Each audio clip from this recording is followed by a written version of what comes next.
Ce son original est produit par l'akogo, l'un des instruments à cordes les plus populaires d'Ouganda, pratiqué par le peuple Iteso, vivant principalement dans l'est du pays.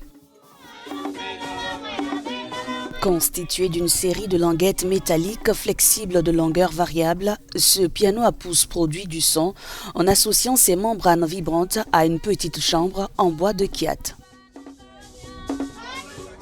Okupa Kokas fabrique des akogo depuis qu'il a 15 ans.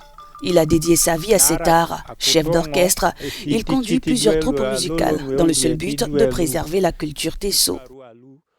Je veux l'apprendre aux enfants, dit-il, de cette génération, pour que, quand ils grandissent, ils puissent garder l'akogo et savoir que c'est la culture avec laquelle nous avons grandi.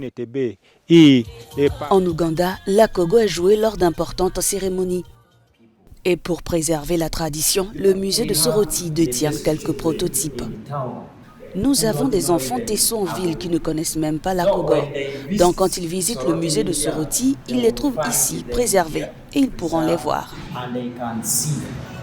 Cependant, dans un monde digitalisé dominé par des musiques mixées et masterisées par des ordinateurs, les sons traditionnels de l'akogo doivent se réinventer pour ne pas tomber dans l'oubli et attirer la jeune génération.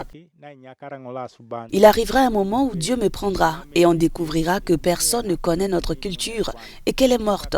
C'est pourquoi j'encourage les enfants que cela intéresse à venir apprendre.